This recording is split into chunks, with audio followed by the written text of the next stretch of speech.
Crunch TV ప్రేక్షకులకు శ్రీ దేవీ నవరాత్రి శుభాకాంక్షలు.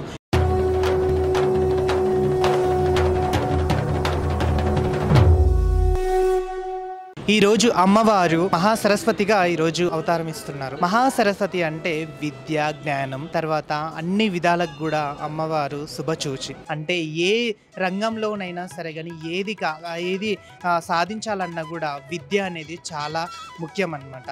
So అమ్మవారు ఈరోజు మూలా నక్షత్రంలో తెలుపు రంగు వస్త్రంలో అమ్మవారు భక్తులకు ఈరోజు సరస్వతీ మాతగా దర్శనమిస్తున్నారు.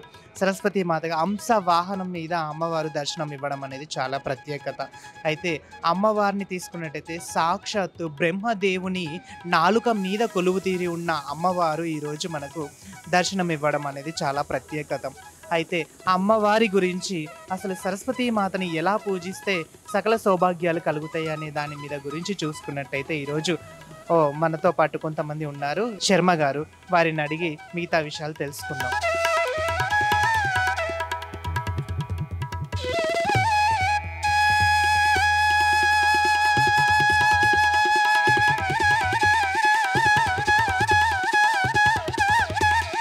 శ్రీ దేవీ నవరాత్రులలో భాగంగా అమ్మవారు ఈరోజు మహా సరస్వతి అవతారంలో దర్శనమిస్తున్నారు. విద్య, బుద్ధి, తర్వాత అన్ని సకల విజయాలకు సరస్వతీ మాతను ఎంతో ప్రత్యేకంగా పూజిస్తారు. అయితే సరస్వతీ మాత గురించి తెలియజేయడానికి మనతో పాటు ఉన్నారు లక్ష్మణమూర్తి శర్మ గారు. వారిని అడిగి అమ్మవారి విశిష్టత గురించి తెలుసుకుందాం. నమస్తే శర్మ గారు. ఓం నమో దేవ్యై మహాదేవ్యై శివాయై సతన్నమః. నమః ప్రకృత్యై భద్రాయై నియతాః ప్రణతాస్పతాం. ఓం శ్రీం హ్రీం శ్రీం కమలే కమలాలయే ప్రసీద ప్రసీద. శ్రీం హ్రీం శ్రీం ఓం మహాలక్ష్మియై నమః. ముఖ్యంగా ఈ దేవీ శరన్నవరాత్రుల సందర్భంగా మనకు మూలా నక్షత్రం రోజు సరస్వతీదేవి అలంకారము ప్రతి దేవాలయంలో, ప్రతి అమ్మవారి గుడిలో కూడా సరస్వతీదేవి అలంకారము మనం చూస్తుంటాము. ముఖ్యంగా మూలా నక్షత్రము ఆ సరస్వతీదేవి జన్మ నక్షత్రం కాబట్టి ఆ రోజు మూలా నక్షత్రం రోజు ఈ దేవి శరన్నవరాత్రి సందర్భంగా సరస్వతీదేవి అలంకారం ఉంటుంది.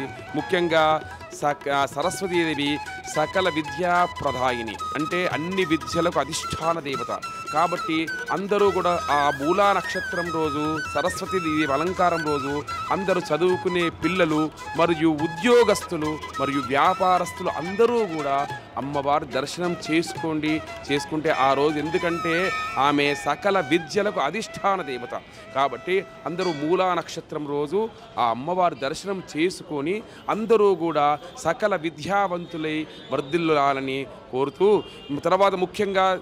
తర్వాత వచ్చే రోజు దుర్గాష్టమి ఉంటుంది. దుర్గాష్టమి రోజు ఆ దుర్గాదేవి, ఎందుకంటే దుర్గాదేవి అలంకారం ఉంటుంది.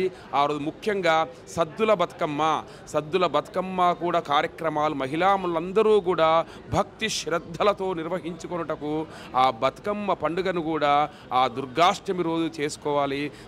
తర్వాత వచ్చే రోజు మహర్నవమి ఉంటుంది. మహర్నవమి రోజు చండీహోమ కార్యక్రమం ఉంటుంది ప్రతి దేవాలయాల్లో కూడా. ఎందుకంటే అమ్మవారి శక్తుల స్వరూపంగా మనకు మొదటి రోజు నుంచి కూడా 9వ రోజు వరకు కూడా వివిధ అలంకారాలతోటి అమ్మవారు మన దర్శనమిచ్చి ఆ మహర్నవమి రోజు మహిషాసుర మర్దిని దేవి అలంకారంగా వర్తిల్లి చండీహోమ కార్యక్రమంతో ఈ నవరాత్రులు మనకు పూర్తి అవుతాయి. తర్వాత వచ్చి విజయదశమి రోజు ఎలాంటి దీక్షలు ఉండవు. ఎందుకంటే ఆ రోజు మనం జంబిపత్రి పూజ చేసుకుంటాము. శమీతే పావం శమీశత్రు వినాశనం అర్జునస్య ధనుర్ధారి రామస్య ప్రియదర్శిని. నవరాత్రులు ఆ హోమముతోటే నవరాత్రుల దీక్ష పూర్తయిపోతుంది. తర్వాత ఇంట్లో ఏమైనా కలశస్థాపన మేము చేసుకున్నా కూడా ఆ రోజు రాత్రి ఉద్వాసన చేసుకోవచ్చు. తర్వాత వచ్చే విజయదశమి రోజు ఎలాంటి మనకు దీక్ష ఉండదు. కాబట్టి ఇది దేవి శరన్నవరాత్రుల భాగంగా అత్యంత వైభవంగా ప్రతి శక్తిపీఠంలో, ప్రతి అమ్మవారి గుడిలో కూడా ఈ దేవి శరన్నవరాత్రులు అత్యంత వైభవంగా జరుగుతాయి. ముఖ్యంగా ఈ బేగంపేట ప్రధాన రహదారిపై శ్రీ బేగంపేట కట్టా మైసమ్మ మహాలక్ష్మి దేవాలయంలో అత్యంత వైభవంగా దేవి శరన్నవరాత్రులు జరుగుతాయి.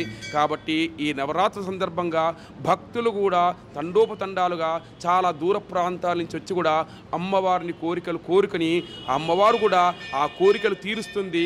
కోరికలు తీర్చే కల్పవల్లిగా కూడా అమ్మవారు ఈ బేగంపేట కట్ట మైసమ్మ మహాలక్ష్మీదేవి వర్తిల్లుతున్నది. స్వస్తి ప్రజాభ్యాం పరిపాలయంత్యాం న్యాయేన మార్గేణ మహీమహీషాం.